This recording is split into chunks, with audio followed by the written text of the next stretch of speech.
I love ancient mythology. It's fascinating. And as an eclectic, soft polytheist, there are gods from various pantheons that I honour and pray to.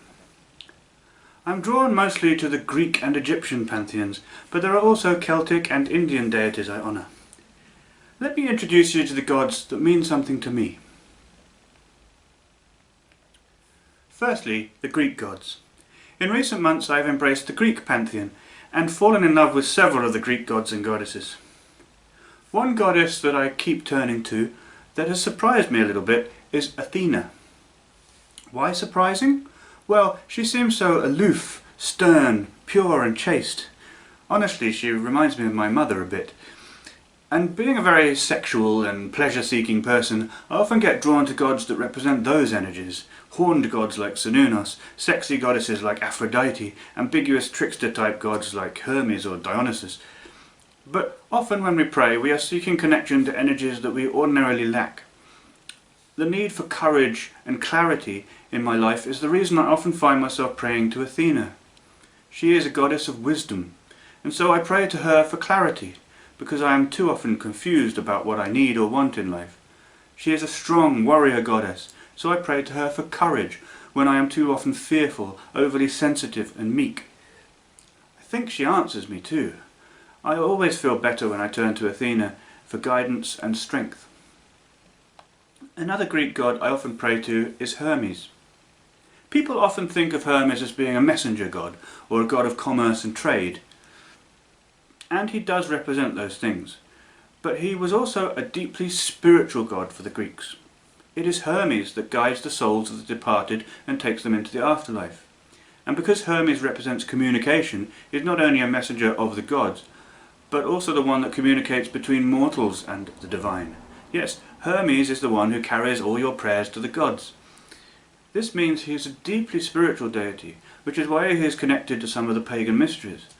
I also find, being shy and introverted, that I often need to turn to Hermes to help me with my own communication problems. I pray to Hermes for eloquence and confidence in communicating with others, especially useful when I'm applying for a job. And let's not forget that Hermes was the father of Hermaphroditus, the half-male, half-female character in Greek mythology. He also cared for Dionysus when Dionysus was still an infant, and Dionysus too often has androgynous qualities. Talking of Dionysus, this is a god I have often been drawn to. Not only is Dionysus a god of pleasure and intoxication, but he is a god of transformations, such as spiritual renewal. A dying and resurrecting deity, he is another deeply spiritual Greek deity and connected to many pagan mysteries. Hallucinogenic drugs, alcohol and androgyny can all be linked to this deity. How could I not be drawn to him? Finally, for the Greek gods I honour, there is Aphrodite. Beautiful Aphrodite, the divine feminine in her most sexual manifestation. As a very sexual person, a lover of art and pleasure, and also transgender, I turn to Aphrodite when I am confused or distressed about my sexuality or my gender identity. I have heard rumours of some warlike aspects to her, and indeed her origins seem to be from several more warlike but still sexy goddesses from Western Asia, such as the Babylonian Ishtar or Astarte.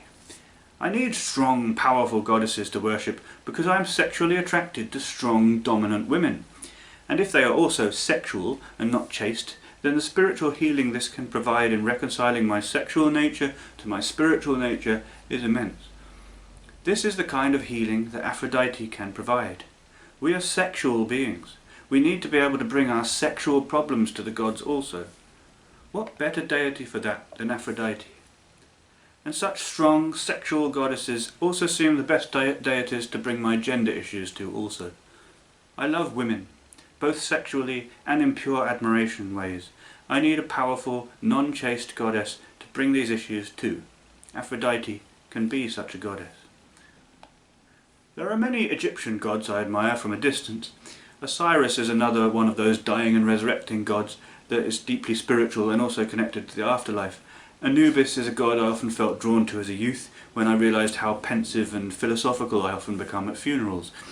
Ra, the sun god, is a cosmic deity whose circular journey across the sky and through the underworld can be seen as representing the cosmic cycles of creation, destruction and renewal. But the Egyptian deity I turn to the most is Thoth. Thoth, of course, represents knowledge, and seems on the surface to be a lowly secretary or scribe to the gods. But in reality, he was a very powerful and very spiritual deity who the Greeks associated with Hermes. He was actually said in some myths to have created the world. And this may actually be the origin of the idea of logos, that the word creates the world. Think about it. We know from physics that mathematical principles can be seen to underpin the entirety of the cosmos. Thoth is such a deity, representing letters, numbers and knowledge.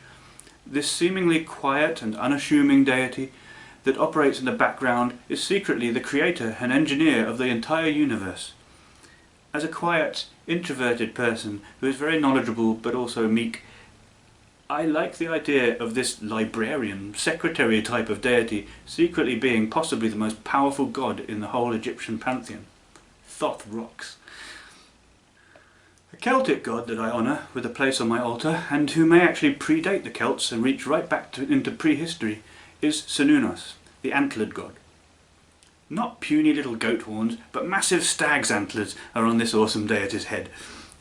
Cernunnos is a little bit mysterious. We have no stories about him, only figures and depictions in art, but this mystery is part of his appeal. When I was at my most iconoclastic, reaching back to some kind of spirituality from a period of my life when I'd been an atheist, I found myself drawn to this mysterious antlered god of the wild forests. He represents the wild, unfathomable mysteries of nature itself. I am drawn to woodland realms and the animals that dwell in them. Even at my most atheist, I always felt in awe of nature, foundation of everything that we are, and always, despite our attempts to understand it with science, somehow mysterious and unfathomable to us. And powerful. There is nothing more powerful than nature.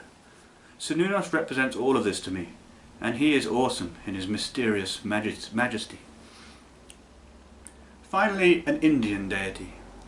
I have been drawn to other Indian deities, the light-hearted and loving Ganesha, the elephant-headed deity that you must pray to before you pray to any other Hindu god because he removes obstacles. The powerful form of Shiva's wife, the mighty warrior goddess Durga, who, like all of the Hindu goddesses, is very loving towards her worshippers. The scary-looking form of Shiva's wife, Kali, a god that is often associated with death, but actually represents liberation from delusion and fear, representing all those inevitable things that we fear, but that by facing up to them, accepting them, and reaching for enlightenment and non-attachment, we can break free of that fear. That's what Kali represents. But the Hindu god that I honour and turn to the most is Shiva. Shiva is the destroyer, but it's a renewing form of destruction, a destruction that leads to creation. Shiva has both ascetic, relinquishing worldly pleasures, and erotic aspects. There is also a form of Shiva that is half male and half female. Obviously, being trans, I like that idea. Shiva seems to represent all things, and the eternal wheel of creation, destruction and renewal that is the cosmos itself. The image of Shiva I like the most, Nataraja, where he dances the dance of destruction, even has a great circle surrounding it, and thus seems to symbolize that cyclical nature of all things. Shiva is a very powerful, very spiritual and very cosmic deity. He is all things, creation and destruction, ascetic and erotic, male and female, and he represents deep, profound wisdom and spiritual enlightenment, which is also a kind of renewal, a destruction that leads to creation. So, those are some of the gods that mean something to me. I am a soft polytheist, which means I do not believe these gods and goddesses are real beings. They are instead symbolic of spiritual ideas or of the divine energy that flows through all things. But I am drawn to symbols and stories, and I feel the human mind needs images to hold on to. We often struggle with the abstract, which is why different ideas and truths get symbolized by these deities. It enriches the spiritual experience, and it helps the restless, creative human mind to connect with the abstract. I hope that makes sense. I'm not really trying to convert anybody to my ideas. It works for me anyway, and I just thought I'd share that with you. Thanks for watching.